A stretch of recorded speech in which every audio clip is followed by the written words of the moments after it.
Hey folks, Snowman here.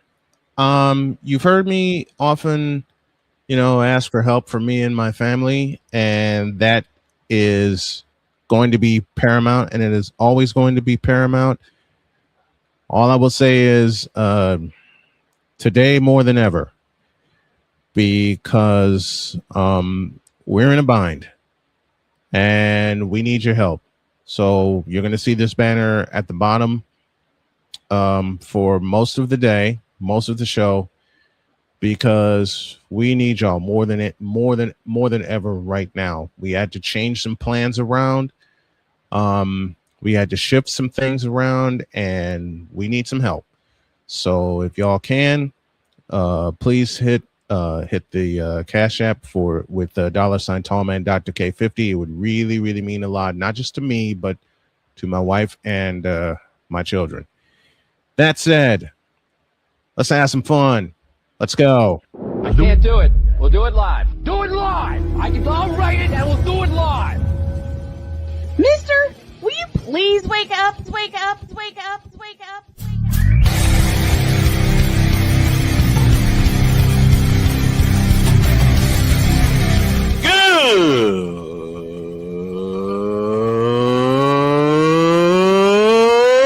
Good morning.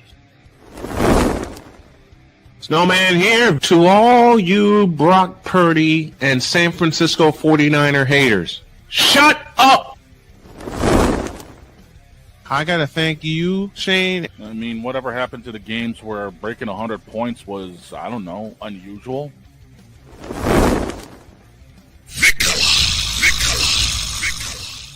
There was one word to sum up the All-Star weekend. Trays. Cause we take this job so serious. Splash Brothers, yes. Ray Allen, replace him with Steve Kerr. Reggie Miller, yeah.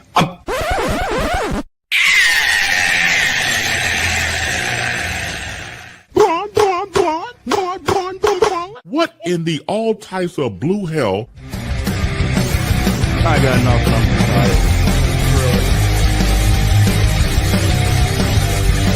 Oh, yeah. Taylor Swift and Travis Kelce got married on Friday night. Yay. Never mind. Taylor. Taylor. I'm going to sock you in the throat. And it's sitting right there. I know the joke is sitting right there. It is. Good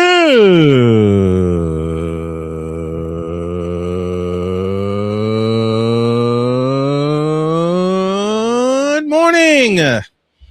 Welcome to the truly manic Monday edition of Snowman in the Morning. Glad to have y'all with us. Jay Spivey at the bottom of hour one. Lot of stuff to deal with, and y'all gonna have to forgive me because I'm on the verge of tears right now because I'm worried about some things, but we're gonna talk sports with you, and we're gonna start first of all, let me show this off. My daughter Cheyenne gave me this for Father's Day. Nice. And considering one of my favorite players of all time is the late great Pete Rose. Okay, if we're gonna start with baseball, which we are. What the F happened in Sacramento yesterday? I was asleep. It was a day game. Miami, Oakland. Mm-hmm. Miami pitcher goes 7 perfect. Under 100 pitches, 7 perfect. The manager decides to pull him after 7. Let me guess, they lost. No, they ended up winning. They were up 8-0 after he got pulled and won 9-8.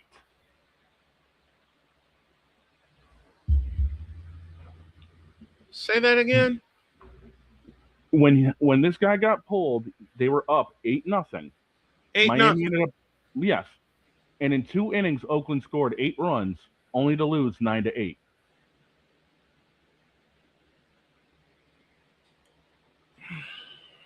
And this game was on a perfect game watch.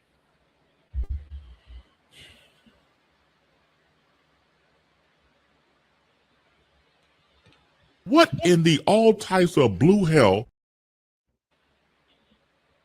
I don't know. I got nothing. Miami, what are you doing? I got Their bullpen imploded. I got nothing. Hey, look, our bullpen imploded twice, Yeah. allowing 2 walk-off wins to Cleveland. But at least my White Sox split that 4-game series. Mm-hmm. So to be on a perfect game watch, 7 perfect innings, 21 up, 21 down. With 6 strikeouts, if I With remember correctly. 6 strikeouts. And Oakland came back and tied the thing? Oakland came back and fell 1 run short, 9-8. I think it was 8-6 after 8, and then it was 9-8 at the final.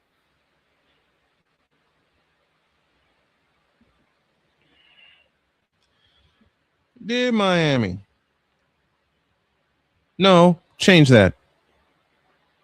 That's why they're the Marlins. Yes. That's exactly why they're the Marlins. Yes. I got nothing. I got nothing.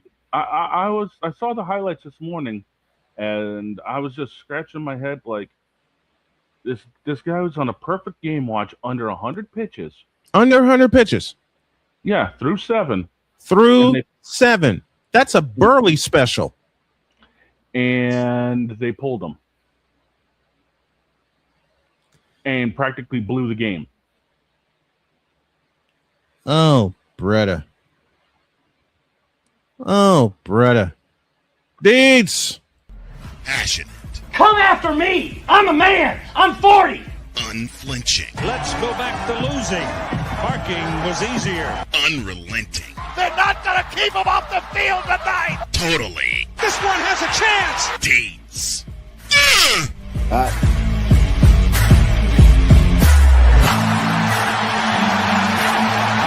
I here?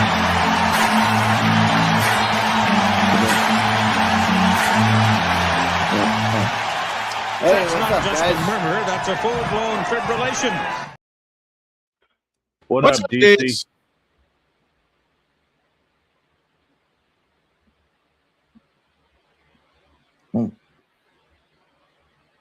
Are you all right, man? You look like you're lagging a little bit. I mean, your feed looks like it's lagging a little bit.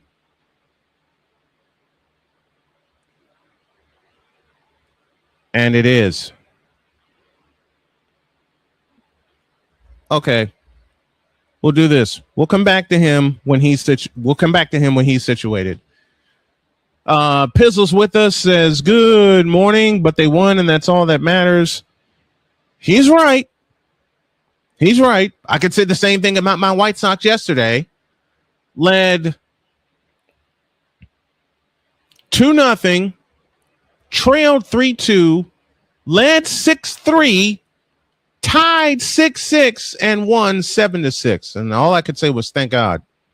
Yeah, it was Yuri Perez that was dealing for Miami yesterday. Yuri Perez. And dear Yuri Perez, I'd request a new manager. Yeah, final line, 7 thrown, no hits, no runs, no walks, 8 strikeouts. And they barely won. How? Yeah, because Lake Bakar, his line, no innings pitched, 4 hits, 5 runs, 2 walks, no strikeouts. That's what happened. 5 runs. And he couldn't get an out. And he didn't get an out. Oh, my gosh. Nope. And then it turns into Pete Fairbanks giving up 3 hits and 2 runs. Yeesh. So, yeah. Oh, brother. Typical Miami special, if you ask me. And this was supposed to be a contender? Who told this lie? I think the entire city of Miami is so rattled that LeBron might show up. The baseball team is suffering.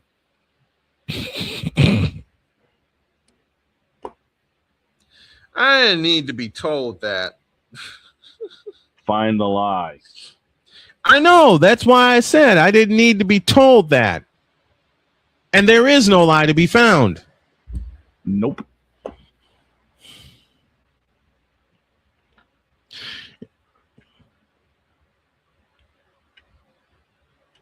Wow. Yeah. Wow. And this is what they get going into the All-Star break next week. By the way, is it just me, or has the All-Star game lost a lot of luster recently? In all the sports. Yes. I think we'll start there. Okay. There are all-star games across the 4 major sports. You suck. Ain't that the truth? When did I watched the Major League Baseball All-Star game in '87? Me and my family did. 13-inning classic ended 2-0 American League. I think it was 2-0. I know the final score was 2-0, and it went extra innings. And players got multiple at bats. They wanted to win.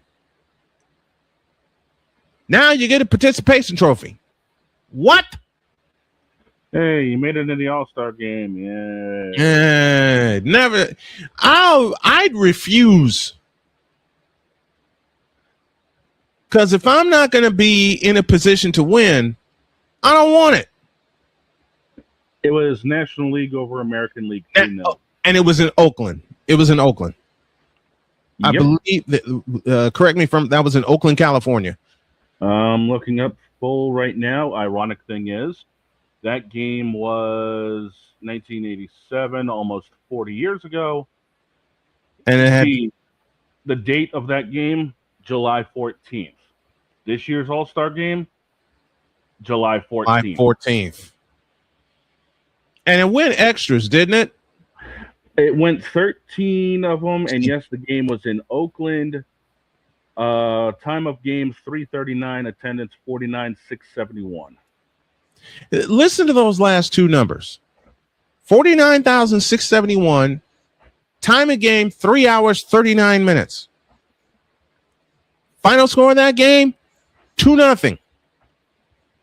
Pitchers duel. Who started for both leagues in that game?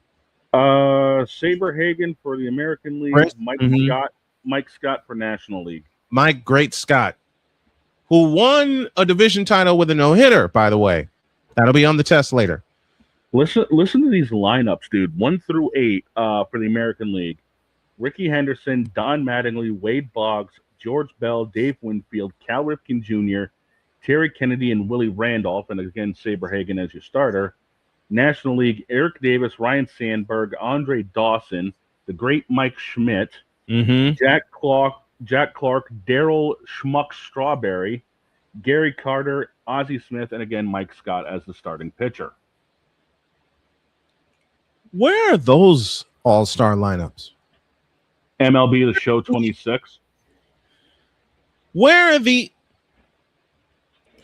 Okay, here we go. Cole, this one's for you.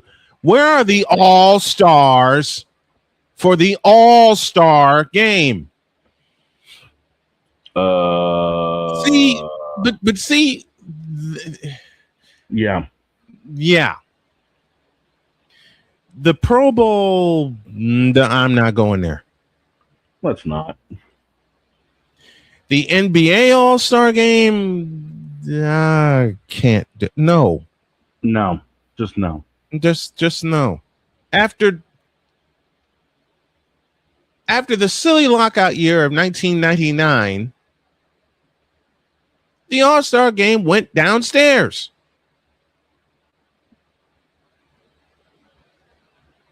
I'm talking about the NBA All-Star Game. And then it just kept falling. Yep. What are you all's thoughts on the current state of all 4 major All-Star games. I'll borrow from Ryan McCarthy. The NBA and the NHL has come full circle because the NHL started the round robin All-Star game. Now the NBA has copied it. Mm-hmm. And the reason is they don't, and the NBA doesn't want a 200-point All-Star game, which has happened A couple of years ago. And the NHL doesn't want a 13 to 12 All-Star game. No, they don't. I mean, and the NFL, who used to play their All-Star game / Pro Bowl, whatever the hell it is now, in Hawaii. It's now in the same city as the Super Bowl, and it's turned into multiple events plus a 7-on-7 flag football. Why? Just why? I don't know. Why is it flag football? But the because they don't want their players to get hurt.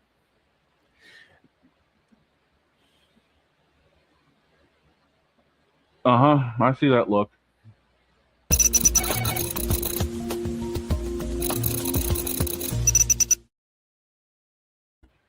Cook.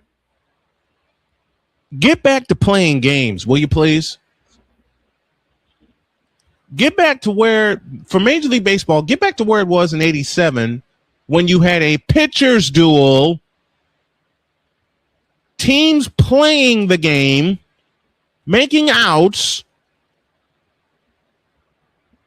and it takes 13 innings to decide it. Okay? That's why you have these rosters in the first place.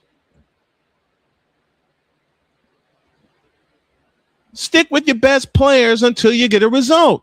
Isn't that what you do during the regular season? Supposed to. The NHL, I'll reserve judgment for that. Because I haven't watched the NHL. I admittedly haven't watched the NHL All-Star Game in a while. I heard about the changes. I'll reserve judgment. The NFL, oh, Jesus. That's a whole nother can of worms. That's a can of worms the size of Shedeur Sanders' paycheck.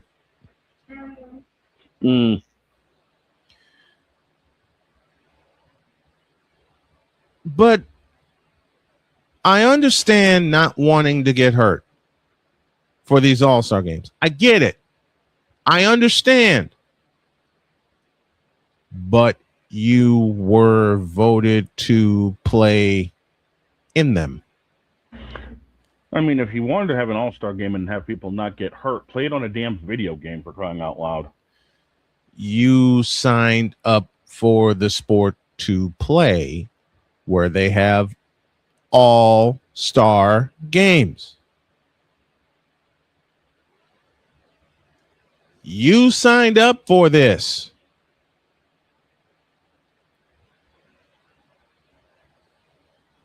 You signed up for this.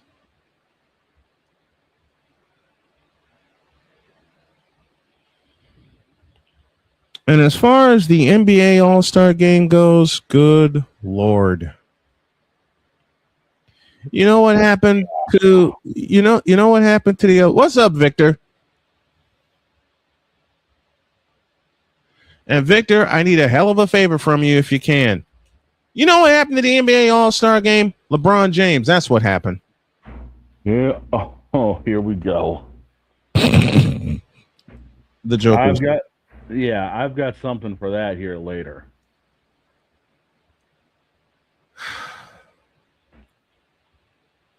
The All-Star Games suck ass. Yeah, they do. All of them. I mean, back when I they went actually to played for something, when they actually played for something, what was it? For about a decade, if you won the All-Star Game, your division hosted the World Series. Your league hosted the World Series. And oddly enough, the phrase "this time it counts" began on the South Side. Yeah. It began in Chicago at the 2003 All-Star Game, where Hank Blaylock blasted what turned out to be the game-winning 2-run homer off of Eric Gagne. There's a name we ain't heard in a dog's day. Gagne. And Victor, you're right. It's not the all-star games without any all-stars in it. I mean, Vladimir Guerrero Jr. has already opted out with a back injury. Can you blame him? No. I mean, unless it's... I'll go back to my roots. One of the first All-Star games I ever watched was 83, and it was on the South Side, and it was Mario Soto for the National League representing the Cincinnati Reds, and Dave Steve for the Toronto Blue Jays for the American League. And you saw something in that game that you ain't seen since. What is that, you may ask? A grand slam. Yeah, true. I mean, you don't see grannies in All-Star games much anymore. Fred Lynn did the deed. And it wasn't cheap either. No, it was not. It went halfway up the mezzanine. I watched that one with my parents, and I was at the one at New Comiskey Park in 03.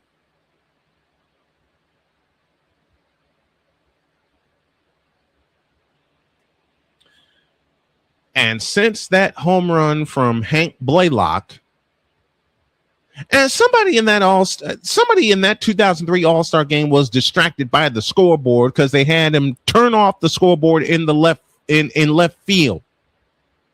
Because we were all looking, going, "Hey, what the hell happened to that scoreboard out in left field?" Somebody turned it off because they were distracted by it. Later on, someone explained it to me, and I can't blame him. But you know what they had in both of those All-Star games that they don't have much anymore? Fireworks. Someone hits a home run, you get fireworks. Pretty simple. Matter of fact, piece of trivia before I close up shop here. Name the only park in the majors that don't have fireworks. I think I might know that one. After the break. I've been to my share of ballparks. I've been to my share of stadiums. I've been to my share of All-Star games. Hell, to be perfectly honest, I've called my share of All-Star games, which I plan to do this summer and this year. Save the Pro Bowls. And yes, I had to pluralize it.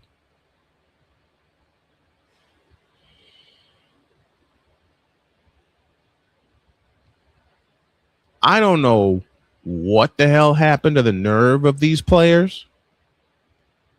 I don't know what the hell happened to the competition gene of these players. But y'all need to hurry up and get it back. Because the question is often asked, are you not entertained? Hell no. How's that for an answer? Matter of fact, the great Chris Dietz provides the perfect question to close this thing. What are we doing? Quite frankly, Dale Earnhardt said it best. They might as well tie kerosene rags around their ankles so the ants don't crawl up and bite their candy ass.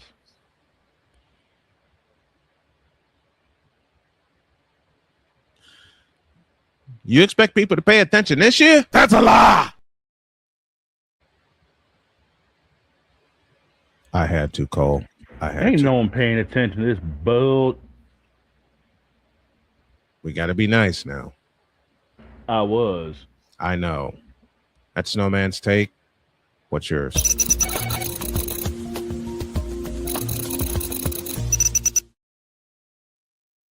After the break, we'll get a few Spivey notes in.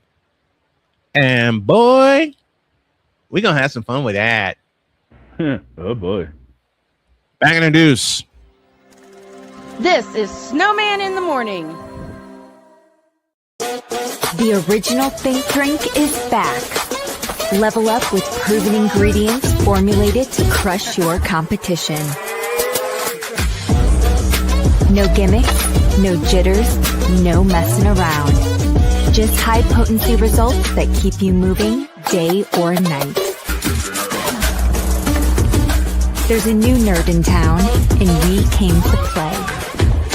Nerd Focus. Smarter than energy. Here's an important message from the Diabetes Solution Center. Do you like pricking your fingers to test your blood sugar levels? No one does, but it's important to maintain your health. And now, by wearing a small remote device called a continuous glucose monitor, or CGM, you don't need to prick your fingers anymore. It's easy to use and helps you make more accurate diabetes treatment decisions. If you are testing your blood sugar 3 or more times daily, injecting insulin, or using an insulin pump, call the Diabetes Solution Center right now. And if you have Medicare or most major insurance coverage, you may be able to get a new CGM at little to no out-of-pocket cost. Shipping is free, and we'll even bill your insurance company for you. If you are testing your blood sugar 3 or more times daily, injecting insulin, or using an insulin pump, call the Diabetes Solution Center right now to learn how to end the painful finger sticks and get your own continuous glucose monitor, or CGM, at little to no out-of-pocket cost.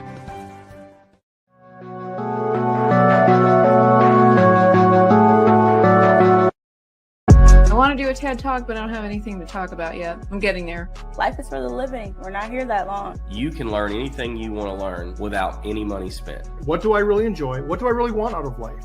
I am your host, WIZE. Are you in a life holding pattern? Well, this is for you. Welcome to the Stuck in My Mind podcast. Live every Monday, Tuesday, and Wednesday at 4 p.m. Central.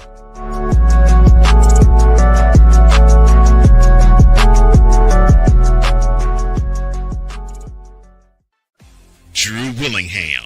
In this case, yeah, you put the blame on Kyle Shanahan for apparently not preparing the team enough for the overtime rules, supposedly. Cole Johnson. Peyton was considered the winner, and he was the darling of all darlings for Gerald. With a special appearance by Tyrone Alizé McDummy. Ain't nobody calling me. Text delete, delete, delete, delete, delete, delete. Join these two football enthusiasts as they give you Total Football Talk. Live every Monday at 4 p.m. Eastern, 3 p.m. Central on the Sertoba Media and the Comey Media YouTube channels.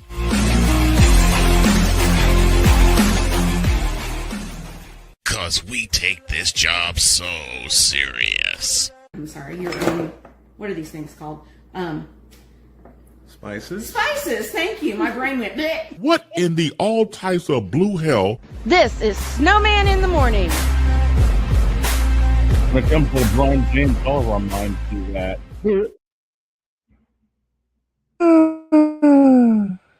33 after the hour, and she loved that. She loved that. Nice. Let's have some fun.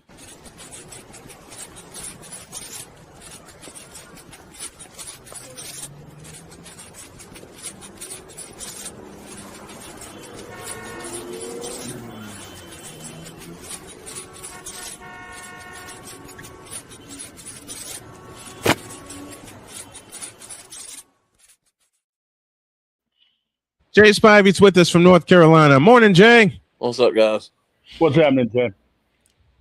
Okay, Jay sent me a note yesterday that had me laughing. And a certain show down in North Carolina has met its demise. Huh? Yeah. The original host of said show has gone to Westwood One, very dear friend of ours.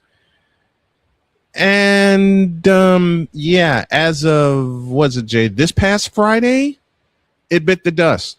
I guess I don't know what. Honestly, I don't know what went into it. I don't know a thing about this. I'm guessing the radio station just decided to go a different direction, but it sounds like he is going to continue with his TR show. Oh no. Okay, you've got me confused. Who are we talking about here? Take a guess. There's about 10 people I could think of. Okay. He was the person we're referring to with the TR show. I'm not saying it because I think the name is dumb to begin with. It is. Because I've driven down the interstate many times, and especially in this day and time, you don't see a lot of tobacco on the roads. Nope. You don't. You don't. This guy was my producer once upon a time. Oh God, I think I'm on the track of you guys now. So now the station's going into a different direction. He was the first one to say something.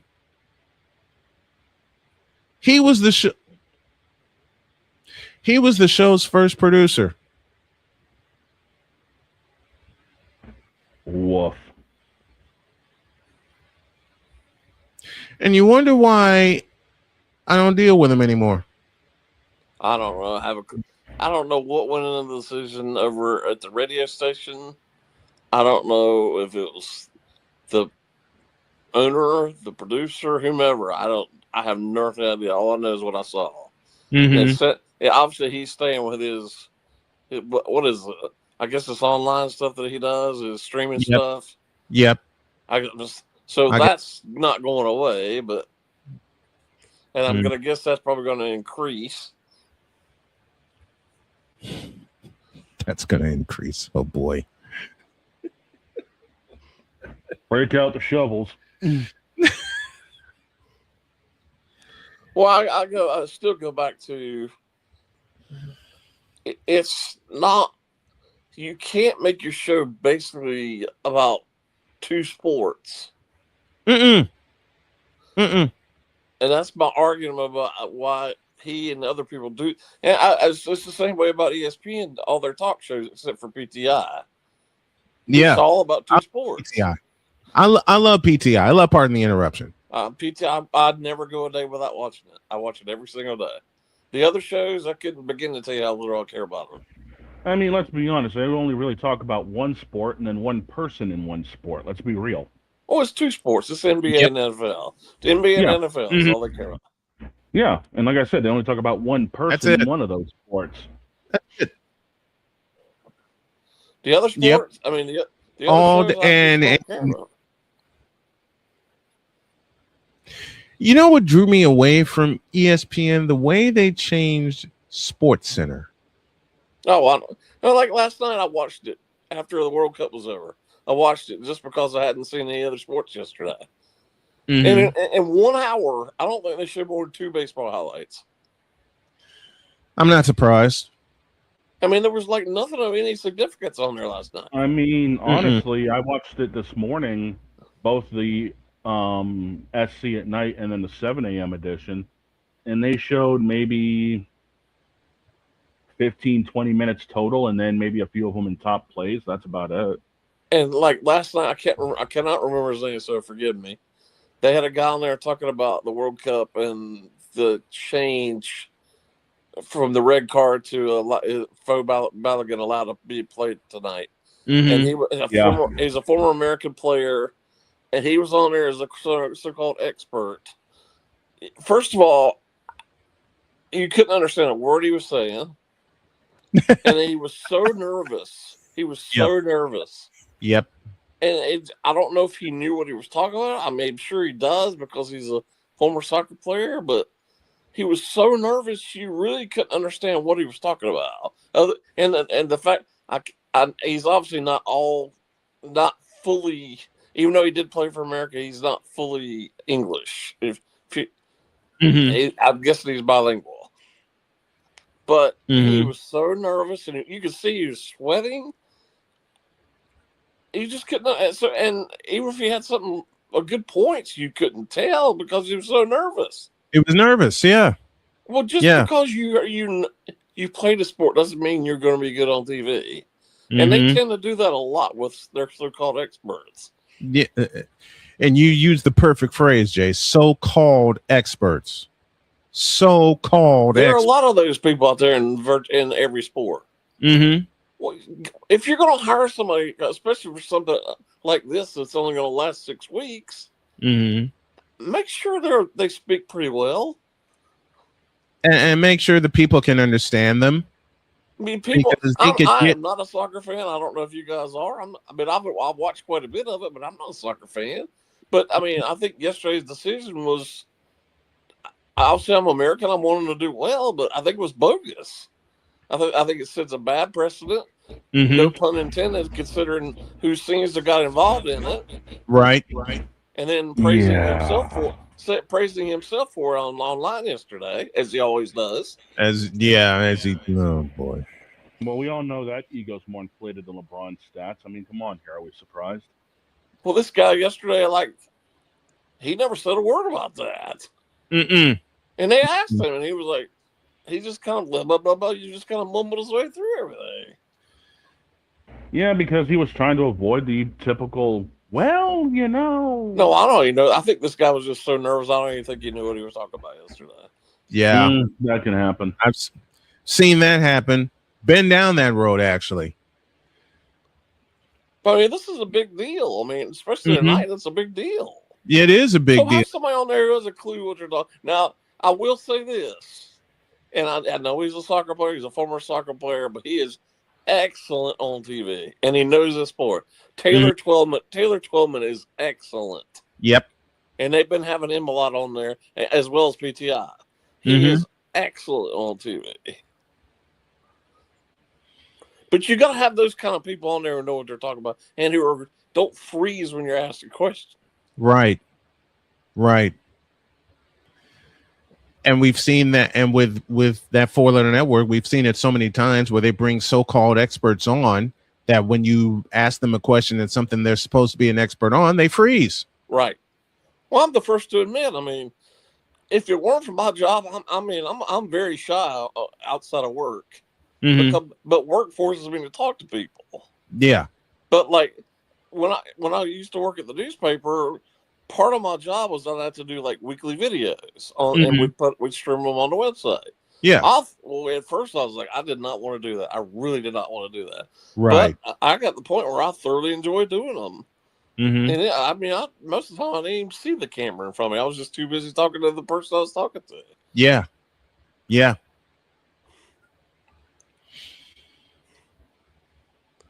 But I mean, it's just not this guy. It's just they have people on there for these, brief sports or they have 8,000 quote unquote NBA experts who you have no clue what they're talking about. None. Calling Kendrick Perkins an expert is very generous. He's numero uno. And they have him on there all the time. Kendrick Perkins give me this button here. He is on there all the time. What, do they have anybody else? Oh yeah, they got a gazillion people. They got like 50 other people, but they rely on Kendrick too much. They have way too many NBA people. And they count on Kendrick Perkins. Well, now that they have Inside the NBA, I don't know why they're keeping the other show. I don't understand that at all. I don't either. The fact that they kept Inside the NBA was a brilliant decision. It was great. Yeah. Because whether you like the NBA or not, that show is fantastic. Yeah. It is. I really is. NBA. I love Inside the NBA. It's fantastic. I remember when it started, because Ernie Johnson Jr. got me hooked on Inside the NBA, and he was a one-man show for the longest time. And it just evolved from there. You could sit there before, after, or during games, and when they're on, and you're thoroughly immersed in what they're talking about. And it's fun. Absolutely. They make it fun. It's well done. And I mean, there's not a better person on TV in terms of that type thing. Chuck is great. Chuck is wonderful on TV. And Ernie, I don't care what people say, Ernie's what makes that show go. Without Ernie, it's not the same. Yeah, EJ is the man. He is. He's the. I'll say it again. I remember when I first started watching Inside the NBA, and Ernie Johnson Jr. was a one-man gang. And there was when this first went to ESPN after Turner didn't get the NBA deal this past year, You know, Ernie was talking about staying with Turner. I was like, well, that's great. They're going to bring inside the NBA, but if Ernie's not there, it's not the same. It's not. Well, thankfully he went along with them. Mm-hmm. He's the reason inside the NBA is where it is. Ernie Johnson is the reason. And I used to, I mean, as a kid, I mean, we didn't have ESPN, so I watched the Braves nonstop. Yeah. And his dad was one of the Braves guys for years. Mm-hmm. Ernie Sr. was on for years. Ernie Sr. Back when TBS was dominant. Man, TBS, I had two main stations that, like, when we first got cable, there were two main super stations, WGN and TBS. We have to tell you that we were not rich by any stretch of the imagination. As a matter of fact, you would say we were poor, even though my dad was a teacher, but even then, especially then, teachers didn't make jack squat. Right. So we had like 3 channels back growing up, and we never had the WGN. We had TBS, but we didn't have WGN for a long time. Mm-hmm. So I never got the chance to really see Harry Carey and the guys for a long time. Yeah. It took a while for WGN to be. It took a while for WGN to become that second super station. It took. I want to say mid '80s they became that second super station, but I knew about TBS courtesy of CNN, because CNN would always advertise Braves games on TBS or TNT or whatever. That's how I knew about TNT and TBS. I mean, like I said earlier ESPN, on. so that's all. The Braves were on every single night, so that's what all I watched. Yeah, I mean, like I said earlier on, even up here in Maine, WGN was featured on a lot of cable packages. TBS. Yep. It took a long time for ESPN to become normal cable package. Right. So then those of us that had like basic cable, we would have like the Foxes, the ABC, NBC, CBS, but then we'd get spoiled with WGN and TBS. I mean, I said it before. I watched more Bulls games growing up than I did Celtics games. Yeah, growing up, even when ESPN started, it was a long time before our house had ESPN. Yeah, and part of it is we just didn't have any money, right? So we couldn't get the whole cable package. Well, the one voice that, aside of Ernie Johnson Sr., how I knew about Braves games was John Sterling. Well, yes. A lot of people just didn't know that John was with the Braves because he was an original member of the Braves. Right. It was Ernie Sr., Skip Carey, and Pete Van Wieren. And then John Sterling came over. Sterling came along, and not only was he one of the television voices of the Braves, he's also one of the television voices of the Hawks. Well, my dad, who was a diehard Yankees fan till the day he died, he would listen to John Sterling. And I was like, I never was a huge fan of Sterling. I respected him, but I was never a huge fan of his. Right. We were listening. I had Sirius XM. We were driving after eating dinner, and the Yankees are on. I said, he used to work with the Braves. He's like, he did. He looked at me quizzically like, you don't know what you're talking about. I said, yeah, John Sterling was on there for a long time. Yeah, he was. Anybody who needs any kind of clue of John Sterling's work, as a reminder, this past Saturday night, the 41st anniversary of the Braves Mets game. Well, Sterling called that game. The Rick Camp game. He called that game. Yep. The Rick Camp. This is the wildest, craziest game I've ever seen. This is what he said. This is certified as the wackiest. Right. He said, if Rick Camp hits a home run, this will be certified as the wackiest game I've ever seen. There you go. And when you know it, the last player on the bench hits a home run to tie the game. Fulton County Stadium went crazy. He went crazy. It's a long way from what we grew up watching to what we see now. Well, it's like with your boy. He only talks about two sports, and only in those sports, pretty much his teams, which aggravates the living fire out of me. Aggravates me too. I just about want to I want to go on a tirade, but I know a lot of people will disagree with me. If you're in that profession, I don't care what profession you're in the journalism, quote unquote journalism business. Mm-hmm. And I see this a lot in the writing position too, especially with smaller newspapers. Yeah. If you're covering such and such team, and you're sitting there rooting for such and such team, I think that is about as unprofessional as it gets. You're right. And one of the rules in press boxes is you don't cheer in the press box. You don't cheer a team. And there are many times where not necessarily the team to win. I want especially if it's like a local team versus another team. Mm-hmm. Of course, I want that team to win. Yes, but I'm not going to outwardly cheer for them. I got to share this funny story. I was in Indianapolis. I was covering Marquette Catholic at the time, based out of Michigan City, and they were not picked to do anything in boys basketball. They got all the way to the state championship game 2014 in Indianapolis, and I was given the warning. Before I even sat down. You cannot cheer from press row. Understood. Yeah. Then the game went overtime. And there were a couple moments where I just couldn't help it because I was with these kids from the beginning of the season. Mm-hmm. And I got the word that the fellow who warned me was mad at me. So I went and chased him down. I found him in his office and I begged him to forgive me. And he's laughing.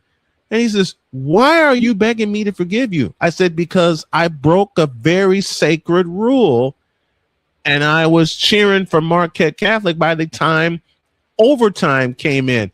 He starts cracking up and he says, "You're fine. I get the moment." But that was just it. A moment. Yeah. Well, it wasn't as constant as some of these other. No. Look, Marquette was playing the number one team in Class 1A. We were playing the Bar Reeve Vikings, and I watched them all year. I paid attention to them all year, and I knew who we were going up against. All right. And I had so many people giving me the news of Bar Reeve did this in their playoff game. And I was writing notes like mad about Bar Reeve all season. So I knew what we were up against. Well, I'll give you two opposite ends of the spectrum on what I'm talking about. I've been doing this for 35 years. Of course, there's a lot of teams I want to win, but I'm not going to say that. Right. However, I didn't mind saying it. I was covering North Davidson, which is about 15 minutes from here, in the state championship of softball. Mm-hmm. Their coach was a legend, and their coach announced during the season that he had pancreatic cancer. Mm. And you could just tell he was going through pure hell. Yes. But he never missed a game that entire season. Well, they reached the state championship at UNC Greensboro, which is not too, it's like 25 minutes from where I live. Yeah. So I went, covered the game, and the place was packed.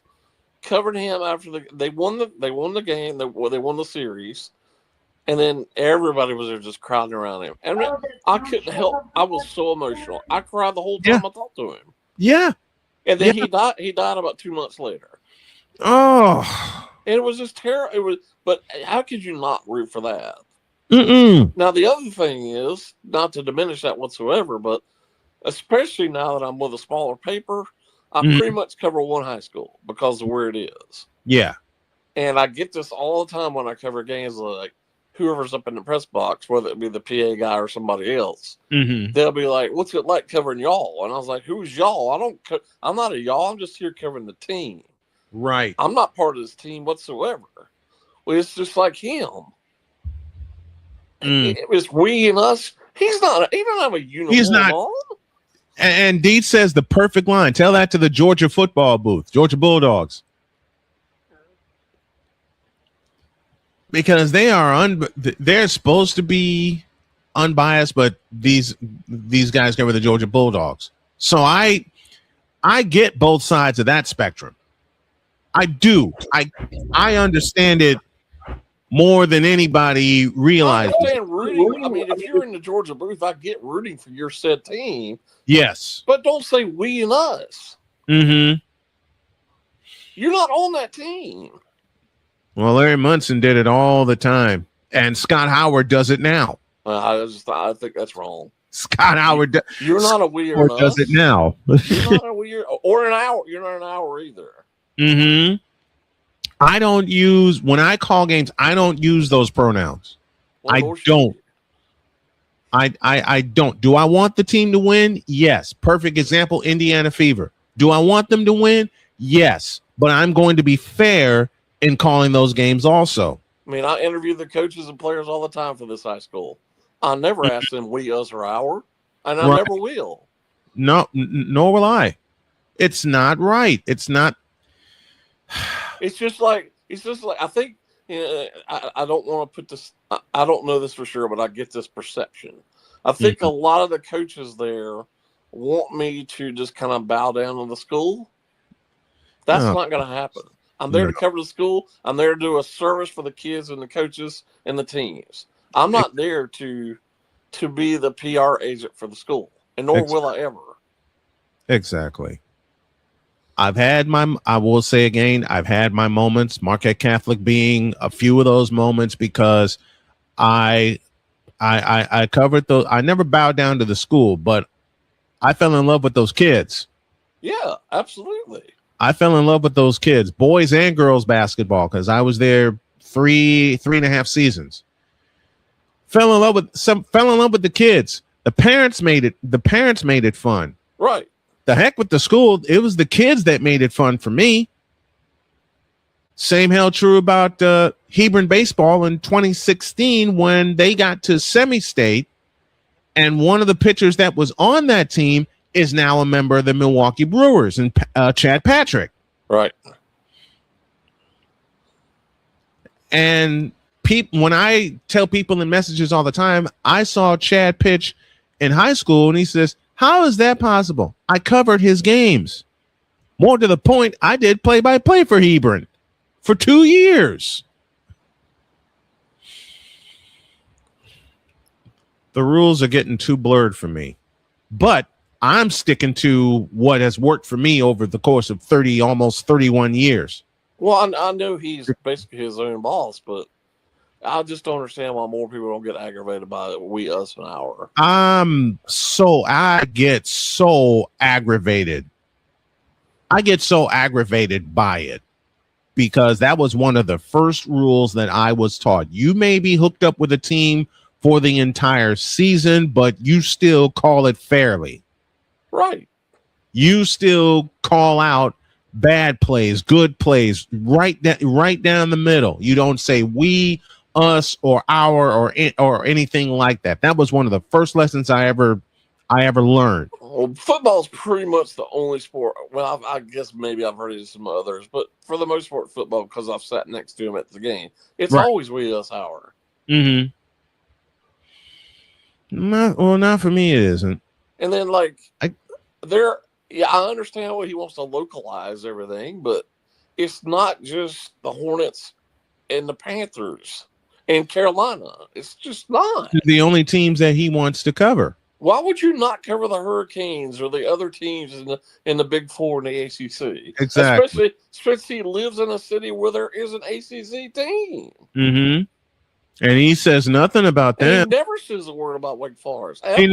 He never says anything about Wake Forest. If it ain't about Carolina, he's not with it. And you know what?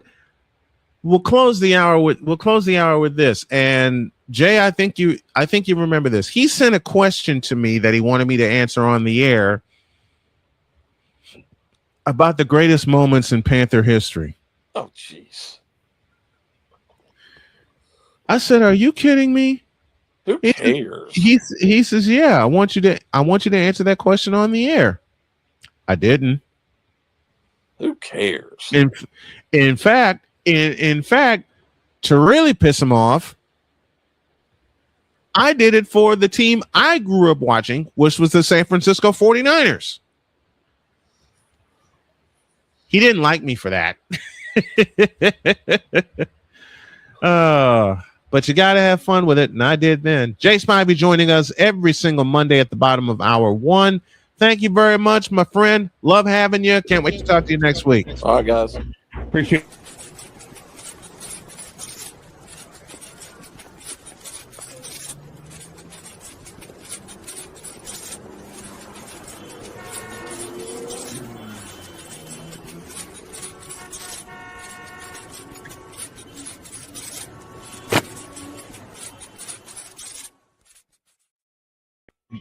If you know about the show and the Snow family, please do so by hitting this right here, cash.app/$Tallman, Dr. K50.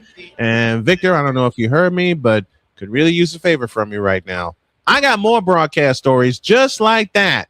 Oh, I've got a few of my own. Well, I really pissed off some people. Oh, yeah, I've got one of my own. Broadcast stories for hour 2 after this. This is Snowman in the morning.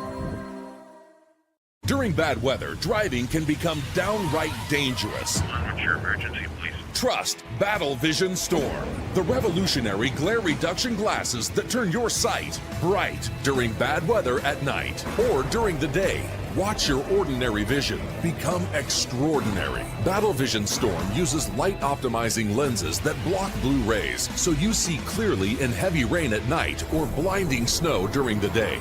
Heavy rain, snow, sleet, or fog can make it impossible to drive. Not with Battle Vision Storm. Get your Battle Vision Storm for only $19.99. But wait, due to rising costs and supply chain shortages, this may be your last chance to get your very own at this low price. There is a strict limit of 4 Battle Vision Storm per order while supplies last. Don't wait, order now. Call 1-800-483-6319 or visit battlevisionstorm.com. So call 1-800-483-6319 now. Here's an important message from the Diabetes Solution Center. Do you like pricking your fingers to test your blood sugar levels? No one does, but it's important to maintain your health. And now, by wearing a small remote device called a continuous glucose monitor, or CGM, you don't need to prick your fingers anymore. It's easy to use and helps you make more accurate diabetes treatment decisions. If you are testing your blood sugar 3 or more times daily, injecting insulin, or using an insulin pump, call the Diabetes Solution Center right now. And if you have Medicare or most major insurance coverage, you may be able to get a new CGM at little to no out-of-pocket cost. Shipping is free, and we'll even bill your insurance company for you. If you are testing your blood sugar 3 or more times daily, injecting insulin, or using an insulin pump, call the Diabetes Solution Center right now to learn how to end the painful finger sticks and get your own continuous glucose monitor, or CGM, at little to no out-of-pocket cost. Whether it's news, the largest egg producer finds bird flu in chickens at a Texas plant, weather, devastating tornadoes rip through the heart of the United States, inspiration, a breast cancer survivor completed the journey of chemotherapy and now begins a future one of matrimony, or sports. Michael Jordan is shown on a photo with Diddy. LeBron James has a video extolling the virtues of a Diddy party. This has been yet another beating a dead horse presentation. We got you covered. BS3 Network, in association with Comey Media Incorporated, proudly present The Morning Shift with Cole Johnson. Live every weekday at 8 a.m. Eastern, 7 a.m. Central.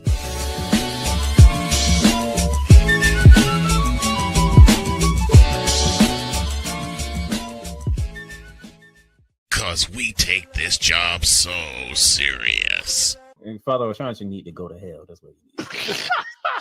What did Father O'Shaughnessy do? I quit. We're done here. I'm done. We're out of here. What in the all types of blue hell? This is Snowman in the morning. I didn't even make no cut that off. I was just touching strays.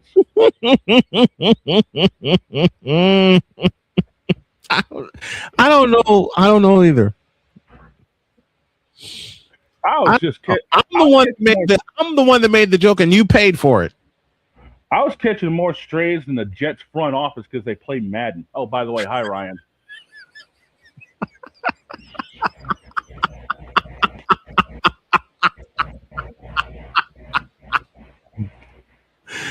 $11:04. We owe you an ID. This is Snowman in the morning. Broadcasting live in your region, across our nation, and around the world. This is Snowman Multimedia. Hemorrhoid. Lebron. Hemorrhoid. Now get out of my face, you thirsty bitches. I'm on Alarm Island. Give me them cocks. Thank you. I retire. Wow. That package. Okay. I see how it is. Oh, shut up. Like you haven't thrown a few at me. Yeah, true. More ID. You're listening to WQVZ, 1700 AM Mission Radio. For me and the Lord, we got an understanding. We're on a mission from God. 11:05, and we're sharing broadcast stories. And I'll expand on the one that I told before the break. Okay. We were living in North Carolina, and I'll echo what Jay said. I understand wanting to localize programming. I get it. But I'm a Chicagoan. Yeah. When he sent me that rundown and wanted me to talk about the best moments in Carolina Panther history, that takes all of about 30 seconds. I didn't do it. Obviously. I didn't do it for two reasons. One, I couldn't. And two, that's not my team. Exactly. he says you didn't even try to talk Panther football because that's not my team, dude. Nope. Because the team I grew up with actually had a quarterback. Exactly. And then he says, y'all ain't gonna believe this, Ish. Then he says, can you do it tomorrow? What? Wow.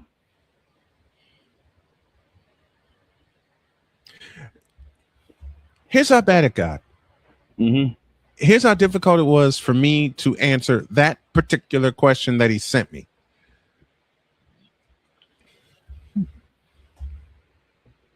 Jody came in. Mm-hmm. Saw the rundown. And said, why are you doing that?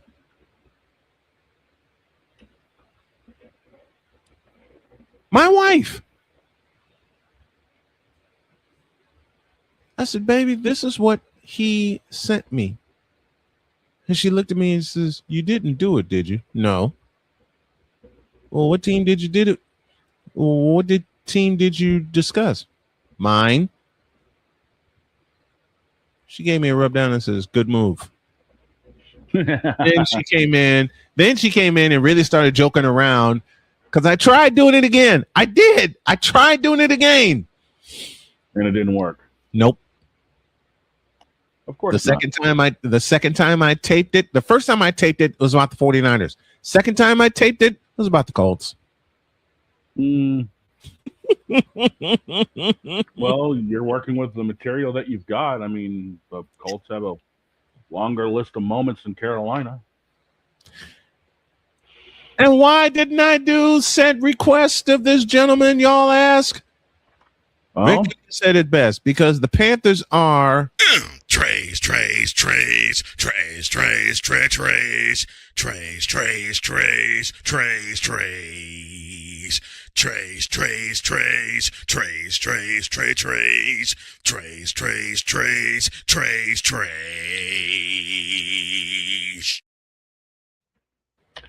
Breaking news from the Charlotte Observer. LeBron James has signed with the Carolina Panthers and taking lessons from Cam Newton.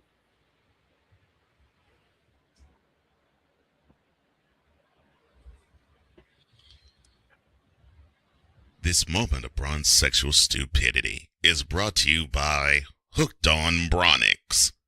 When you start talking like an idiotic bronze sexual, Hooked on Bronix can set you right. Call 1-800-YOKAY. Real LJPM, now approve all this. Speaking of that, there was an interesting moment during the NASCAR pre-race show yesterday. I think you told it. I did. Let's hear it. Marty Smith, who normally works for the Four Letter Network, was hired by TNT to do the pre-race show. Mm-hmm. Okay, that's all well and good. Marty's known around the NASCAR circle. And during the pre-race show, because they were in Chicagoland for the 400, they panned to a shot inside the United Center of that famous Michael statue. Mm-hmm. As they're coming back from commercials showing that statue, Marty drops the bomb of all bombs, saying, quote, "All you kids that say LeBron James is the GOAT, get out of my face. It's MJ."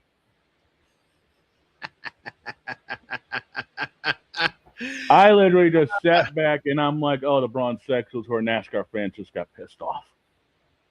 You think? The crazy thing is, I didn't hear a damn one of them chirping on Twitter. Surprise, surprise, surprise. I got Victor. Yep.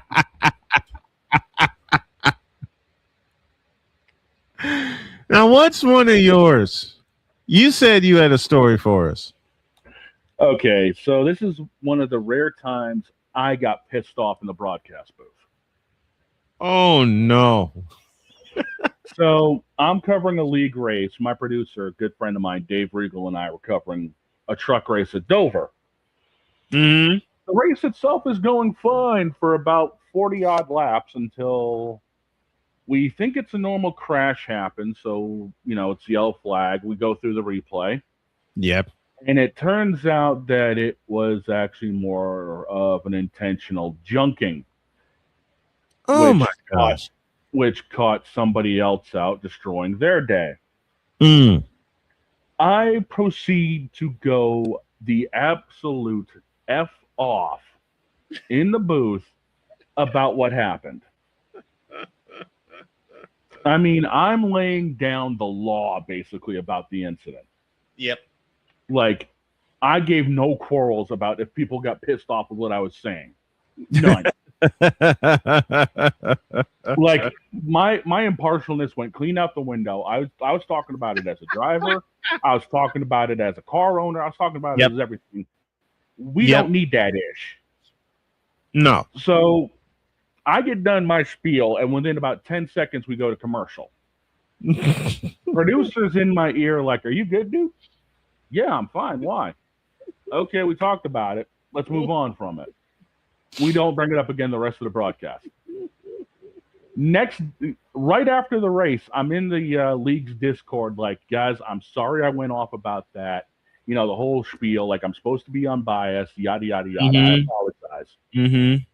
Every last one of them in that Discord to a T said, "We'd rather have somebody with fire in the booth than anything else." I was like, okay. No.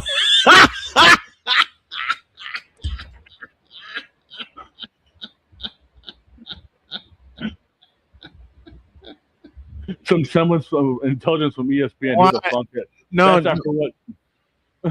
Oh, God. Why am I laughing hysterically? This part one and this for part two. Well, Marty Smith has had his moments with big names in sports. I mean, he had with Tiger Woods. Yep. He sat down with Dale Jr. after Jr. retired in 2016. Mm-hmm. He's had some big names, that he's worked with. I mean, he's talked with Alabama football. I mean, he's known for that. He's got a podcast with Jimmy Johnson. Mm-hmm. Marty Smith don't take no ish from nobody. From nobody, right? And he'll tell you just as much. Mm-hmm. But he gets buried in a way by ESPN because he doesn't lap up the luxurious fluids that is LeBron James. Y'all know I don't. So for him to drop that nuke during the TNT broadcast to start with, yeah, that was yeah. And Victor, I can say I blame you. I'd quit too. I quit. I quit. I quit.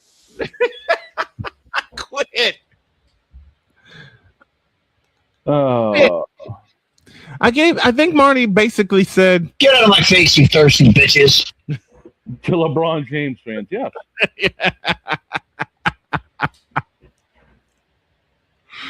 Oh Lordy. I've had what am I talking? I've had 30 years of I quit stories. And in 2 words, or in a sentence, the semen sample story. Yes. Yes. And no, Victor, Marty said no to the Joy juice and to the brown Thank liquor. God. Oh, side note from that race, Bubba Wallace was driving a special upper deck paint job because they were celebrating 30 years of the Space Jam movie. And Upper Deck will be releasing special edition Space Jam cards come November. So basically,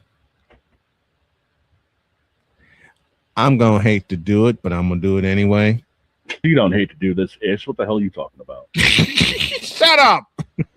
Don't give me that pile of crap. Shut up. And this is what we get for trying to think we're going to go 3 hours on a Monday. Okay. So basically, Marty got a song sung to him. That sounds like this. Use a troll. Troll. Use a troll. Troll. Use a troll. I said that use a troll. Troll. Hey, Braun fans, shut up.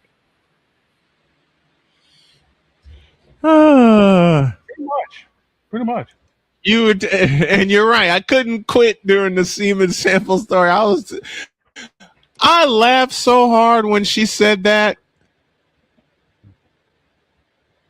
Yeah. As soon as you ever have someone walk up to you and say, "I got a story for you," and your spider senses instantly go off. I usually close a bottle of whatever I'm drinking before they finish opening their mouth. Yes. That. Yes. That. Yes. That. Yes.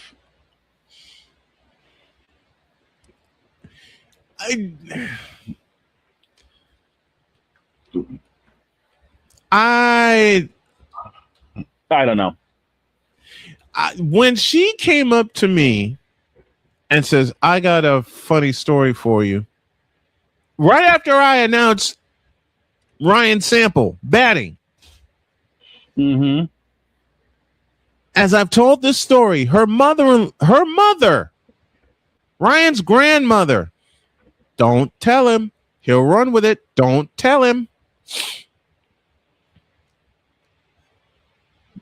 And by that time, I'm intrigued. I said, okay, what, how, what? Tell me. Why did I say that? You find out the story the hard way.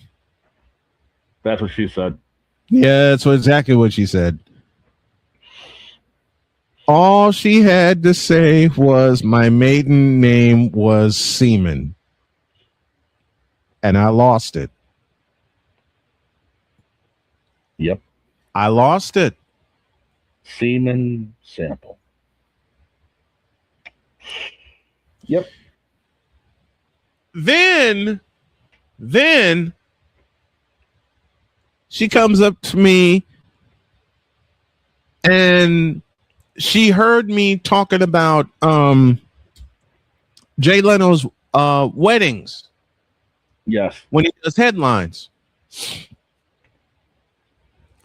Yeah. Then she informed me that headline made it to Jay Leno. I found it.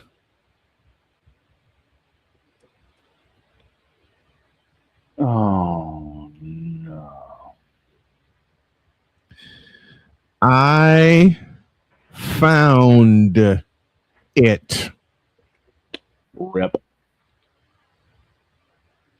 Just rip. Man.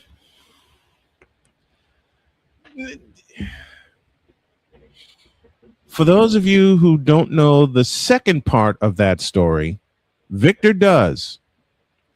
That was 2007 when that happened.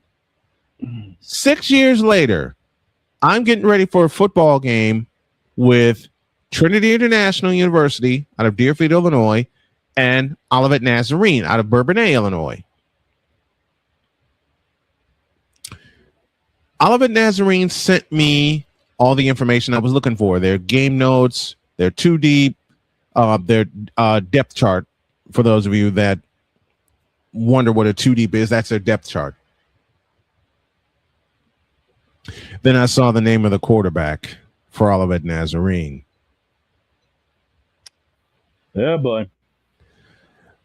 The name of the quarterback for Olivet Nazarene. Remember, this was 2013. This was 6 years after I had him in the I had him in the tournament, in the baseball tournament. The quarterback's name was Ryan Sample. And I said, no, it can't be. And then came the following Tim Allen impersonation of "Arr!"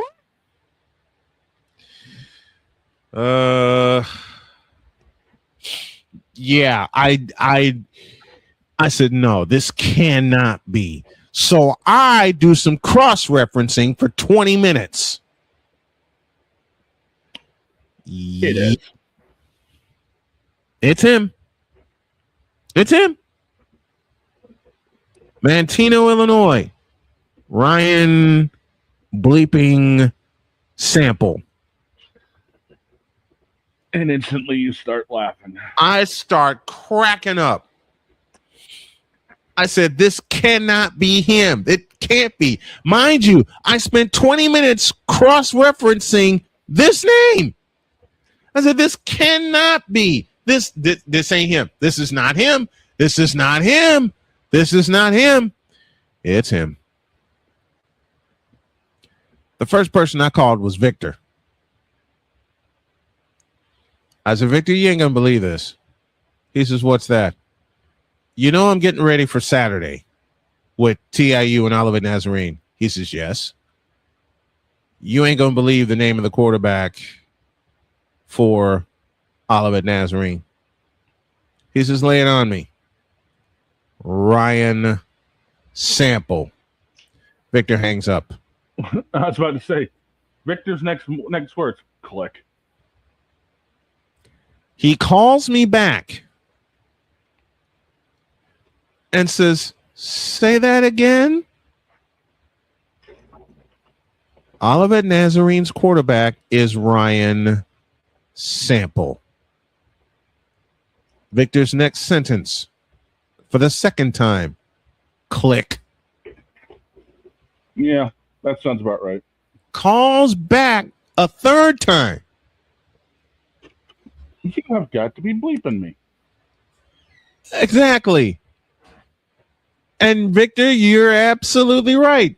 My brain went, oh no, it couldn't be. Yep.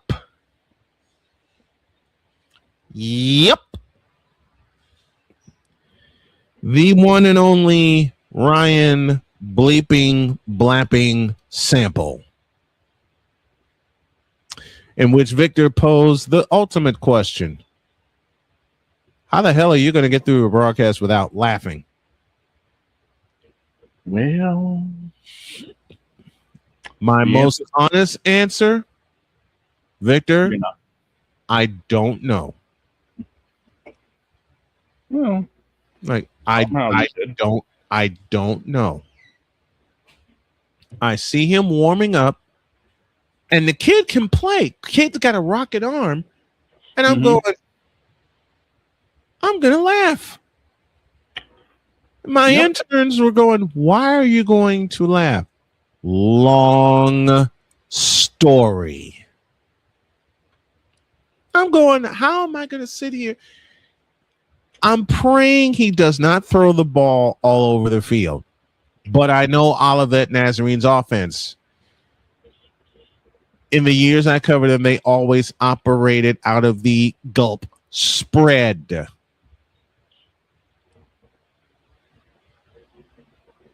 Oh my God, the jokes write themselves. Yeah.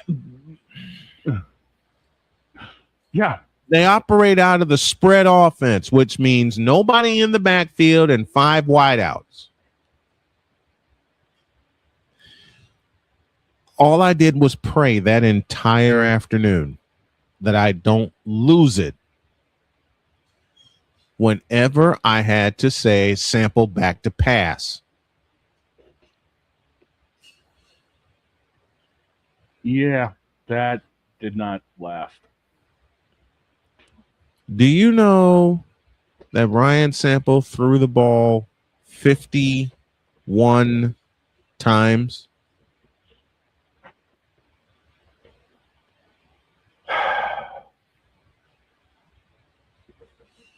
Damn. Didn't throw an interception, mind you, which That's would have a- added to everything. And it's a pick. Sample gets picked. Oh, help me. Oh. I'm glad he did not get intercepted.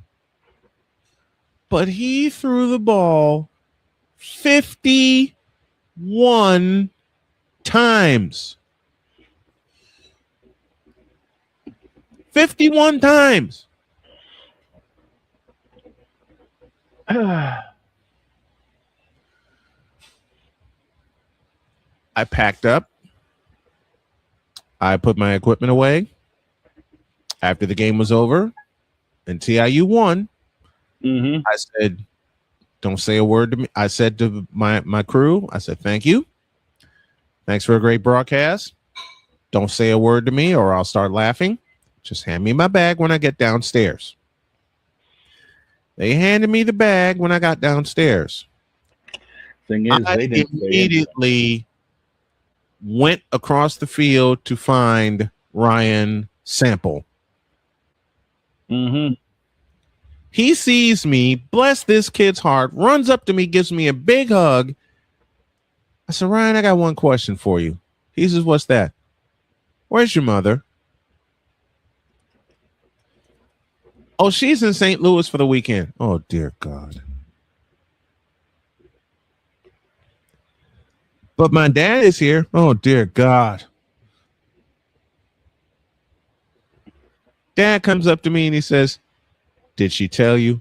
Yes, sir. Did you laugh? Yes, sir. Yeah. Did you laugh on the air today? No, sir. Were you close? Yes, sir. And he's giggling this whole time. Yep.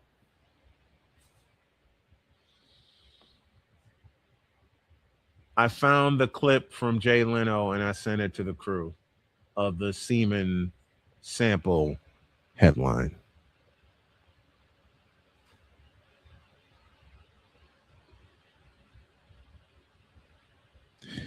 We need a break. We desperately need a break. Well, we've killed about 85 minutes. How do you plan on killing the next 95?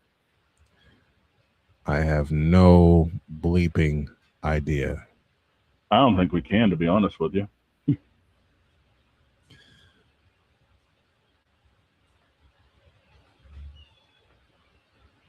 I don't know. We'll figure it out in the deuce. Yep. This is Snowman in the Morning.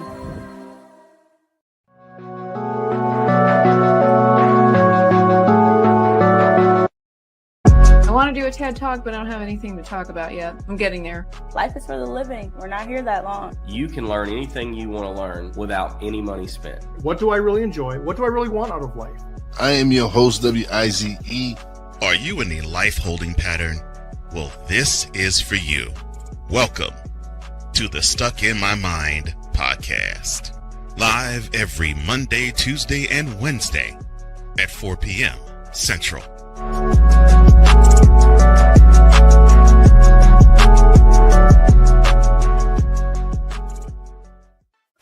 Drew Willingham. In this case, yeah, you put the blame on Kyle Shanahan for apparently not preparing the team enough for the overtime rules, supposedly. Cole Johnson. Peyton was considered the winner, and he was the darling of all darlings for Gerald. With a special appearance by Tyrone Alizé McDummy. Ain't nobody calling me. Text delete, delete, delete, delete, delete, delete. Join these two football enthusiasts as they give you total football talk. Live every Monday at 4 p.m. Eastern, 3 p.m. Central on the Sertoba Media and the Comey Media YouTube channels.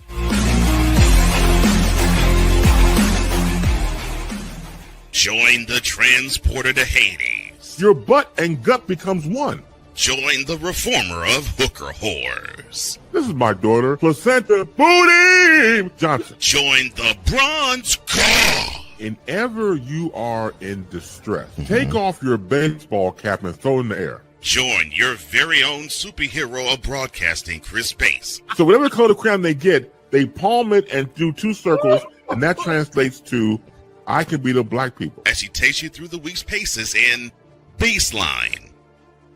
Live every Saturday at 8 a.m. Eastern, 7 a.m. Central, Pacific Time Zone people, just stay asleep when this is on live and just catch the recording. Oh, I'm sorry. Exclusively on the Chris Bass YouTube channel.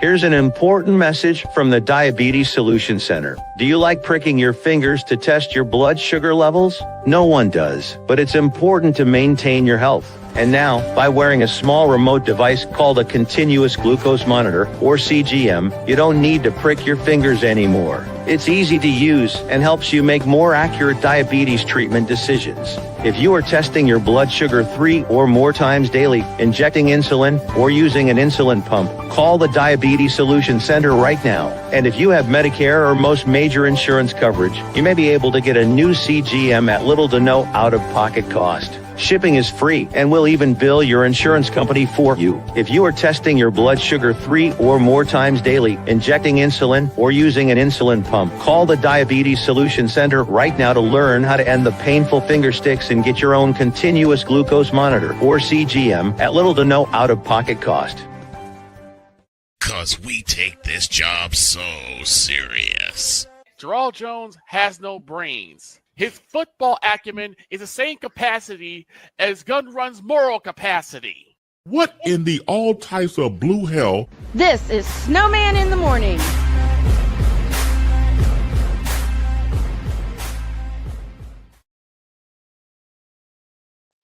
Oh, wait, there I am. 33 after the hour. Here's an ID for you. Broadcasting live in your region, across our nation, and around the world, this is Snowman Multimedia. To all you Brock Purdy and San Francisco 49er haters. Well, that game sucked. I am cute. The is that? You tripping. Who told this lie? Shut up! Gerald Jones has no brains. His football acumen is the same capacity as Gun Run's moral capacity. Okay, I love that package for one reason. I love that package for one reason. You've got Jen coming in saying I'm cute, and then you got Wise behind it. What the is that? A lot of people are confused when they come on here and see Jen. We have to be like, well, this is what we've got going on here. That's just perfect. I was 3/4 of the way asleep when I made that package.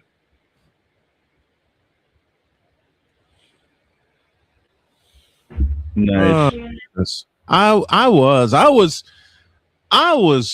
was gone when I made that packet. That was the last one I made that night. So what do I do the next morning? I make about 6 more. Yeah, that sounds about right. U.S. plays World Cup knockout stage tonight. They're in the round of 16. A red card has been rescinded. And as Jay Spivey said, sets a bad precedent. I am not the biggest soccer nerd. Makes 2 of us. But I always thought, if you get a red card, adios. Hit the road, Jack, and don't you come back no more. Pretty much. This one has been rescinded. How? Look who got involved.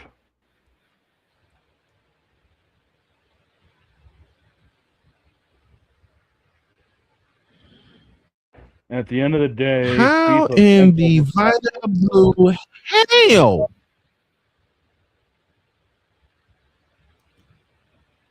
How in the Vita Blue, yellow-bellied, red-blooded hell did he get to dictate that?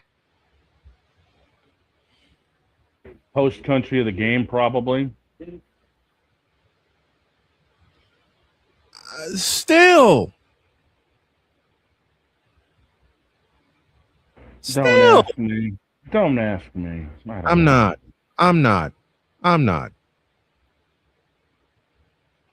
I think someone else who just walked in may have a better answer than we do. He's late. Go Yep. sit in the corner.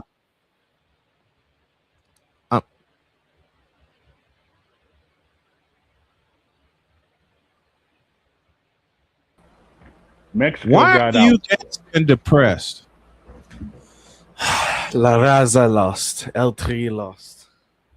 We lost. to Okay. England. Final was 3-2. Ouch. Yeah, that game. England spent the majority of the game with 10 players, and Mexico still lost. Because we couldn't keep our composure. It would have been 2-2 going into full time had we not given up that penalty. Oops. But what's the thing you think I have the answer for? We How don't. the hell- how the we hell did don't. that red card get Stop. rescinded? Stop. I got nothing. The red card was rescinded because of public outcry. That's the only reason it was rescinded. Because the public got mad enough about the red card that FIFA was like, oh, we f***ed up, and rescinded the red card. We sure it was just the public? Or do you think something else bigger happened? I'm pretty sure it's within FIFA and majority of the public, but there had to be something within FIFA that happened that ended up making that decision happen. To be fair, it was a BS red card, but I don't know. Okay. But England is going to be without one of their forwards due to a red card as well, as he was sent off at some point within the 70th minute, I believe. It was sometime in the second half. Kicked one of the Mexico players right in the shins, so he was immediately sent off. Ouch. Ouch. Yeah. Right in the shin bone. But yeah, Please FIFA stop. usually rescinds red cards if they get enough public outcry, and they got plenty with this Okay. one. I mean, Okay. Well, but of course that's they'll why make a detailed explanation. Oh, this happened, and comparing it to other incidents and yada yada yada. They're gonna make that excuse, but in general, it's usually because of public outcry. They've rescinded red cards in the past due to public outcry, and they always make the same. They always make the same statement of, "Oh, well, looking at past incidents and the punishments they got for that, we've decided to rescind the red card and yada yada yada." Oh, so people spoke up. Plenty of people. I don't know if you saw the news articles the day after the game. Thousands of news articles talking about how it was a BS red card, how nobody thought the red card should have been a red card, and how everyone was comparing, the fact that Messi can kick somebody in the shins and get a yellow card, but Balogun accidentally steps on somebody's back heel and he gets a red card. So people want to protect their goal. Also, FIFA wants to protect their golden boy, Messi. They want to protect to get him against the outcries of people saying, well, if Messi did it, it wouldn't have been a red card. Lionel Messi, FIFA's answer to LeBron James. Listen, I love Messi. I genuinely do love Lionel Messi. I think he's one of the greatest of all time. But in FIFA tournaments, I could take him or leave him.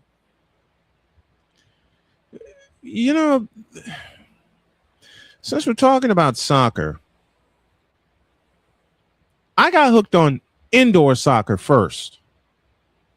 I was about to say, well, you might get hooked on the MLS soon because breaking news: Robert Lewandowski is heading to Chi-Town. He will play for the Chicago Fire in the MLS after the World Cup break. Who? He is the biggest star coming out of Barcelona. Repeating my question. Huh? The answer for Chicago.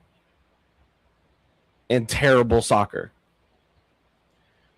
Look, I got hooked on indoor soccer, and we had the Chicago Sting for 20 years. Okay? I've seen my share of terrible soccer. We got our Kansas City Comets. Don't worry. I've seen my share of horrible soccer. The Cleveland Force, if that tells you anything. New England Revolution, anyone? Like I said, the Cleveland Force, the St. Louis Steamers, if that tells you something. The Dallas Sidekicks. Oh my God, there's too many jokes. Both versions of the Dallas Sidekicks. There's too many jokes, man. Oh, I know. The St. Louis. Oh, the Dallas Sidekicks? You mean the Dallas Cowboys, right? Oh. You set me up for that one, fool. You set me up. You gave me the D-Wade bounce pass for that joke. I did. Oh my God. You gave me Dallas Wayne Wade. Wait a minute. Arms out, LeBron James dunking it. The Dallas Sidekicks featuring Brandon Aubrey. Featuring Dak Prescott. Brazil also lost, but Just a moment. The thing is, Brazil losing is a better thing for the league. I'd rather Haaland go on than have what's his name? Neymar going on. Which prompts a question. I can't believe I'm going to make this joke, but I'm going to do it anyway. What position would Brandon Aubrey play for the Dallas Sidekicks? I don't know how indoor soccer works, but I think I remember he was a Toronto FC product. Mm-hmm. I think he was a defender, so he was a left back, center back, or right back, so he could boot that thing down the field if he needed to. But I don't think he was a striker. Let me fact check myself. Please do. Brandon Aubrey. Toronto. What position Brandon Aubrey would play? Left pine.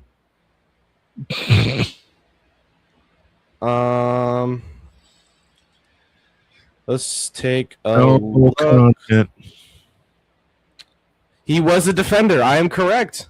Okay, cool. That tells you how much I know about my football. What position would you play? I'm a center defensive midfielder, honestly. I'm down in the center. I'm the second line of defense before the 4 guys, the 4, 3, or 5 guys behind me. Mm-hmm. It really just depends. I can't be an attacker. I can't kick that ball in the net to save my life. So I'm gonna be a center defensive midfielder. I know where I'd be. In the booth calling the game? Yep. I got no business being in a soccer pitch. But let's go back to your prime. You know, when you were in peak physical shape. In what the would you booth, play? I'd be in the booth. You'd still be in the booth.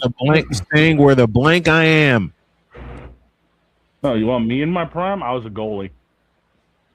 You were a keeper? If I would I was a play a keeper. soccer position, that would be it. I'd be a goaltender. Keeper is honestly the most difficult position because of how massive massively wide the net is. Net is. Yep. Bruh, I'm 6'4". I cover a lot of distance when I need to. Shut up, Brian. Shut up, Brian. Make Shut the up. joke. We've got 20 minutes to kill. Shut up. Shut up. You're going to say it anyway. You're going to say it anyway. Use a troll. I can't do it. I'm not gonna. Use a troll. Hey, and we got somebody checking in from... Hey. Who's probably happy about what happened, speaking of England and Mexico. We're going to be going at least for another 20 minutes or so. I just got home. Okay, Genevieve, get in here. We got about 20 minutes. But talking about the World Cup, Portugal is in about 4 hours, 3 to 4 hours. Mm-hmm. It's the young star in Lamine Yamal versus what people widely consider the greatest of all time, Cristiano Ronaldo. He ain't the greatest. I said that's who widely people consider the greatest of all time, Cristiano Ronaldo. Well, I ain't one of them. Or I call him Panaldo because all he takes is penalties. But it's like people calling LeBron James the greatest of all time. We have to educate them. LeBron James, the greatest of all time. Yeah. Taylor Swift and Travis Kelce. Cristiano Ronaldo, the greatest goal scorer of all time. Yeah. But no. I know y'all don't care about Spain. Do it again. LeBron James, the greatest scorer of all time. Next one. Cristiano Ronaldo, the greatest goal scorer of all time. Fly. There. Travis Kelce. I know y'all don't care about Spain, Portugal. I know y'all care about Belgium, USA. Where is the game being played? This game is being played at Lumen Field in Seattle, Washington, but they're calling it Seattle Stadium. Lumen Field. Hey. Jen says, if you ask me, the modern-day legends currently playing for England, I think I know who she's talking about. Modern-day legend? I wouldn't call Harry Kane a modern-day legend over Cristiano Ronaldo, Lionel Messi, or Neymar. Oh, we're about to have a fight. Speaking of fight, I know exactly what we can do. While we wait for the Empress to get here, there's a fight that I need to have. With who? Dear Emmanuel Acho, your ass is mine when we get back. This is Snowman in the Morning. The original Think Drink is back. Level up with proven ingredients formulated to crush your competition. No gimmicks, no jitters, no messing around. Just high potency results that keep you moving day or night. There's a new nerd in town, and we came to play. Nerd Focus. Smarter than energy. Here's an important message from the Diabetes Solution Center. Do you like pricking your fingers to test your blood sugar levels? No one does, but it's important to maintain your health. And now, by wearing a small remote device called a continuous glucose monitor, or CGM, you don't need to prick your fingers anymore. It's easy to use and helps you make more accurate diabetes treatment decisions. If you are testing your blood sugar 3 or more times daily, injecting insulin, or using an insulin pump, call the Diabetes Solution Center right now. And if you have Medicare or most major insurance coverage, you may be able to get a new CGM at little to no out-of-pocket cost. Shipping is free, and we'll even bill your insurance company for you. If you are testing your blood sugar 3 or more times daily, injecting insulin, or using an insulin pump, call the Diabetes Solution Center right now to learn how to end the painful finger sticks and get your own continuous glucose monitor, or CGM, at little to no out-of-pocket cost.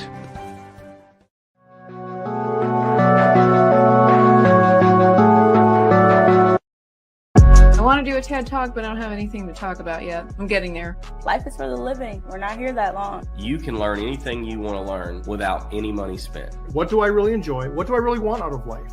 I am your host, WIZE. Are you in a life holding pattern? Well, this is for you. Welcome to the Stuck in My Mind podcast. Live every Monday, Tuesday, and Wednesday at 4 p.m. Central.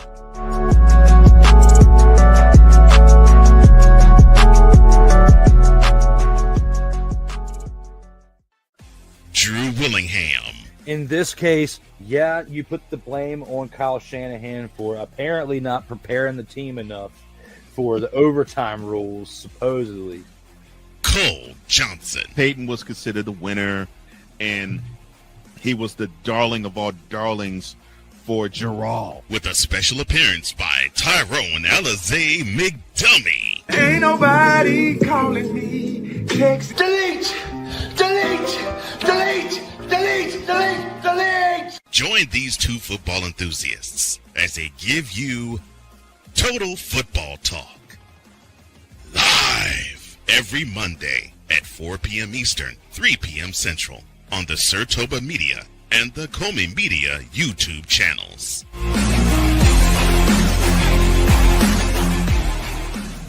Cause we take this job so serious. I'm sorry, your what are these things called?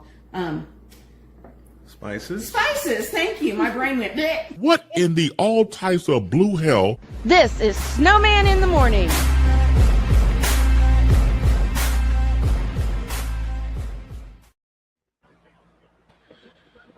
During that commercial break, I got two pieces of news that have hurt me. Oh no. A member of my Marquette Catholic family, her name is Donna Payne. I watched her daughter play for Marquette Catholic, and she's on hospice right now. Oh, irreversible cancer. She had beaten cancer once, and it came back even more aggressive than ever.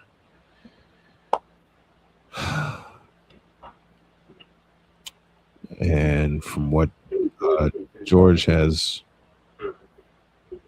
said, she's only have a few days left. I don't know how few or how much. On that same front, my good friend Dennis Whiten, he also has been stricken with cancer. I got both of those pieces of news during the break. And I'm hurting because these are very, very dear people to me. So if people want to ask why I'm doing everything that I can for cancer patients, being a cancer patient myself, I hope that answers your question. In the and people wonder why I hustle for my family as much as I do, and I hustle for other people as much as I do. I hope those pieces of news provide a little bit of an answer as to why I am the way that I am. I said at the top of the show, I'm trying to do some hustling now for my family. And sometimes it works, sometimes it doesn't.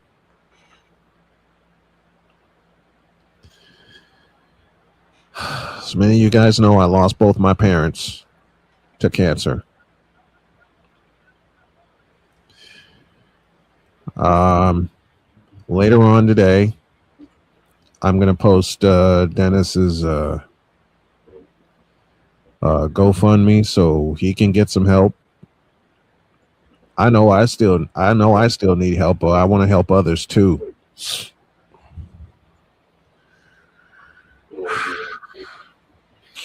I am not in the best of shape. I know I promised to fight, but when you get two pieces of news like that, cut it. I'm going to say it now. Cut it. If you want for a couple of minutes, bring Jen in, but I say we cut this quick. I'm going to stop it here. I'm going to stop here because when you go up against that word, when you go up against that, even though I'm the one who's beaten it and one of many who have, it hurts to see someone else go through it. Yeah. And to find out, look, George and I have had many a playful sports argument, but if there's one thing I will not argue, it's family. And to find out that he's losing his wife breaks my heart. To find out that another friend of mine that I've done games with and for, to find out he's fighting it, breaks my heart. Yeah. And again, I saw Donna's daughter play for Marquette Catholic in the year they went as far as they did when I covered them, which was 2016. Yeah. Yeah. I have this for right now. I'll be as okay as I can. But what you all need to understand, after fighting the monster myself and winning the fight, to hear someone very close to me going through the same thing and not being able to make it, breaks my heart. Yeah. It breaks my heart. We do this show 3 hours a day, well, 2 today, considering that piece of news that I got, to keep you guys entertained and to keep you guys smiling and laughing. If you hear nothing else from me today, keep smiling and keep laughing. Please. I beg of y'all to do that. Spend as much time with your family as you can, because you never know when your number is going to be called. Yeah. I hope y'all understand why the stadium tour and the road to recovery, those are my two GoFundMes that are out there right now, mean so much to me, because I don't want to just be the one that benefits. I want to help others benefit too. Hell, my wife was told to get her affairs in order 4 years ago.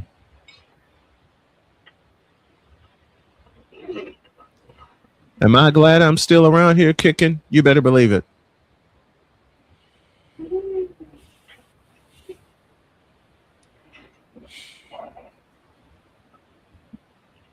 Every single day, I am reminded, just as Clark Goodlow is reminded, just as Sick Diggy is reminded, Victor, Shane, the Empress, Droid, everybody around me and with me are reminded of what I went through, my dad, my mom, what Donna's pain is going through now. And I love Donna especially because she bears the first name of my late daughter.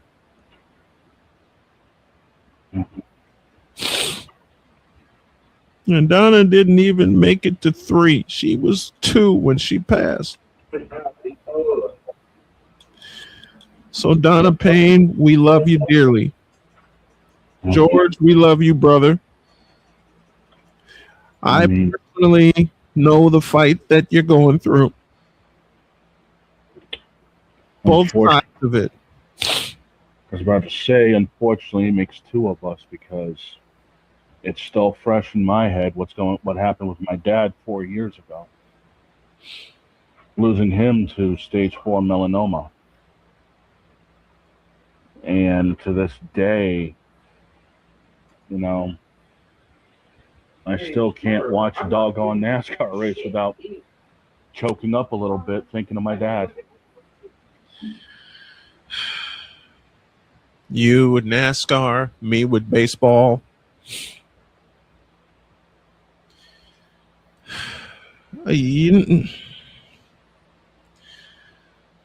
I had someone ask me a while ago while I was getting ready for a baseball game,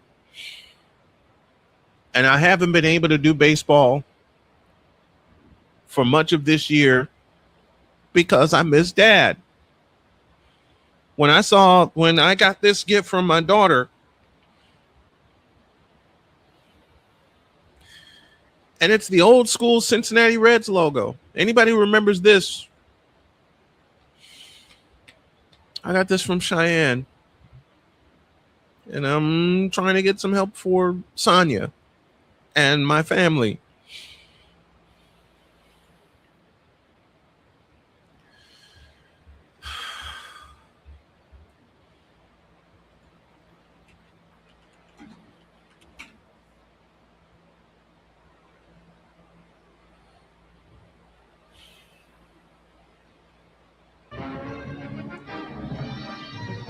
Anybody wonder why whenever I do baseball that I have the Major League Baseball theme on NBC playing as my warm-up?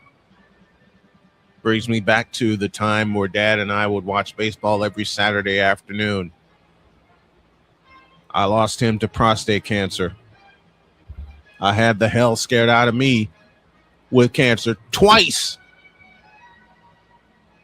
One was a prostate cancer scare, and the other, you all know very well, pancreatic cancer, stage 4.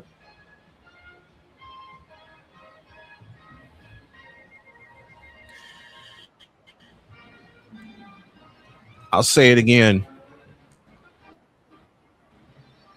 To know that someone very close to me is having a family member that's going through cancer and won't be able to win the fight.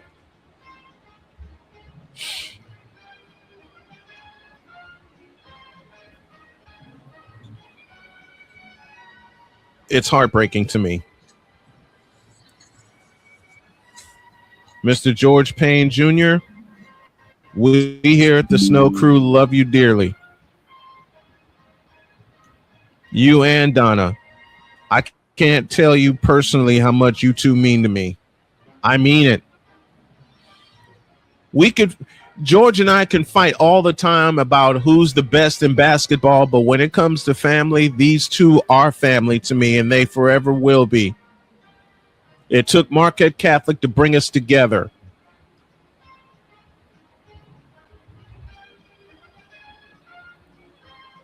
And I know how vibrant Donna was, and I can't believe I'm saying was because she can't talk or walk right now. It's devastating. Yes.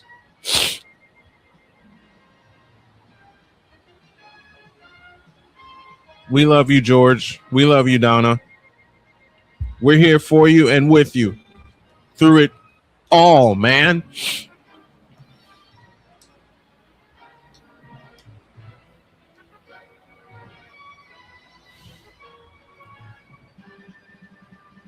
I'm going to leave you with the Major League Baseball theme on NBC circa 1985. Because if there's something that tied my family together, it was baseball before I lost Dad.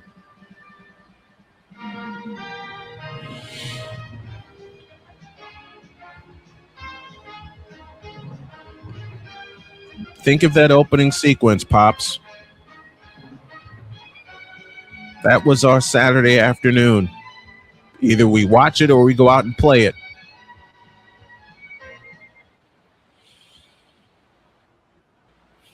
Doesn't matter what teams we're on. The Cubs, the Mets, the Reds, the White Sox, the Tigers.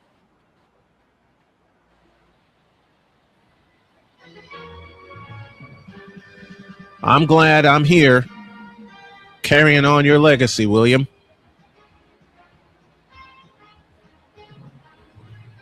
I'm getting healthier every day. But to those who may not make it or won't be able to make it, I'm still going to be right here fighting along with you.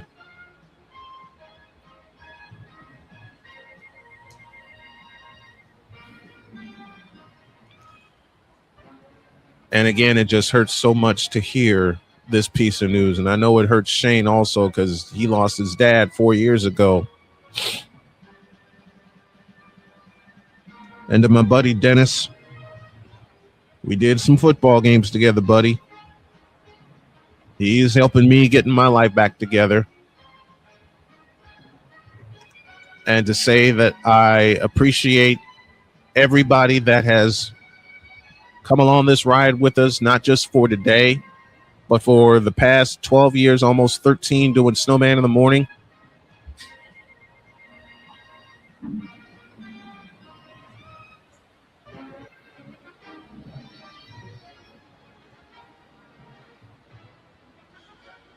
And Bruce Marmee, a part of the Snow Crew. I'm writing down every piece of advice that I see here in front of me.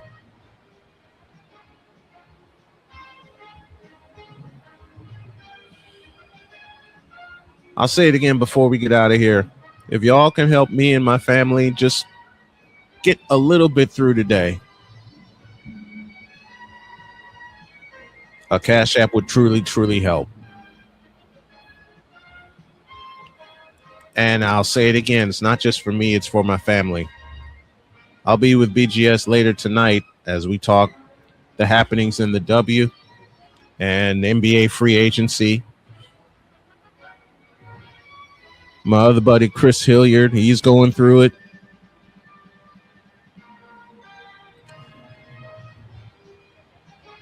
And we'll be here tomorrow. I'm going to have a fight with Emmanuel Acho tomorrow, but today, the end of today is for whatever. The end of today is for any and everybody that goes through something like this. Bruce, thanks for that super chat, by the way. Thanks, Bruce.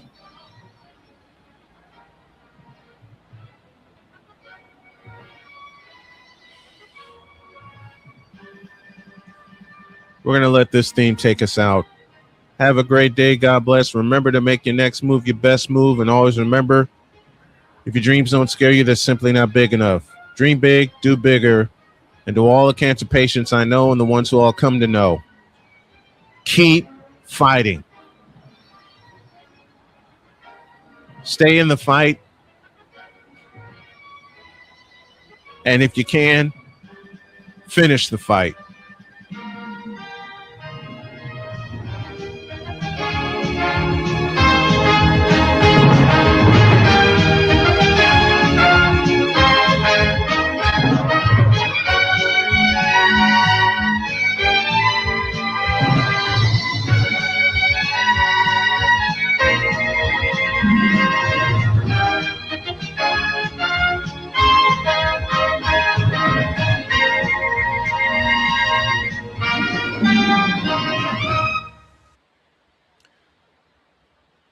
We love you. See you tomorrow.